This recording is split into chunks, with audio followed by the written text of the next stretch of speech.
ঠিক এমনই সুন্দর বুটের ডালের হালুয়া বানাতে রেসিপিটা দেখে নিই চলুন। তো প্রথমে আমি বুটের ডালটা এক রাত ভিজিয়ে রেখে ভালো করে ব্লেন্ডারে ব্লেন্ড করে নিয়েছি। এখন আমি ফ্রাই প্যানে বেশ কিছুটা ঘি দেব। ঘিটা একটু বেশি দিতে হবে এর ভেতরে। আমরা তো হালুয়া কম বেশি সবাই বানাতে পারি, তাই না? কিন্তু একবার এভাবে বানিয়ে খাবেন, দেখবেন একটু অন্যরকম টেস্টটা আসে। তো আমি ঘির ভিতরে কিছু তেজপাতা, কিছু লবঙ্গ, দারচিনি, এলাচ এবং খুব সামান্য পরিমাণে জয়ত্রীটা একটু সামান্য পরিমাণে এর ভেতরে দেব ঘির ভিতরে। জাস্ট আমি অ্যারোমাটা বের করে তারপর আমি বুটের ডালটা অ্যাড করব।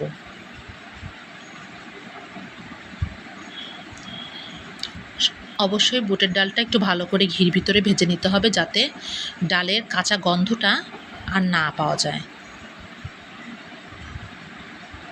এর জন্যই ঘিটা একটু বেশি করে দেওয়া।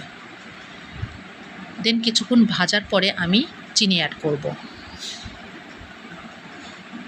এটা মিষ্টি আপনারা স্বাদ অনুযায়ী দেবেন।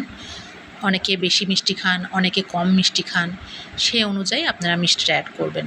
তারপরে আমি সামান্য কালার, এটা হলো জাফরানের কালার, একটু সামান্য পরিমাণে অ্যাড করেছি যাতে রঙটা সুন্দর আসে।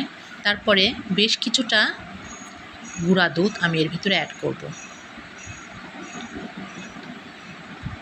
দেখেন যখন একটু টেনে আসবে ঠিক এই পর্যায়ে আমি গুঁড়া দুধটা অ্যাড করব, দিয়ে ভালো করে আবার ভাজবো। তারপরে কিছুটা ড্রাই ফ্রুট দিয়ে দেবো, কিছু কিশমিশ, কিছু বাদাম। পরে আমি সাজানোর সময় আরও কিছুটা কিশমিশ এবং বাদাম দিয়ে সুন্দর করে ডেকোরেট করব। ঠিক এই পর্যায়ে আসলে আমার হালুয়াটা কমপ্লিট।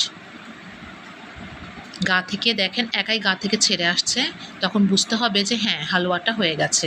গার সাথে যখন লাগবে না তখন। তো তারপরে আমি এটা ঢেলে দেব একটা পাত্রে, যাতে আমি সুন্দর শেপ দিতে পারি।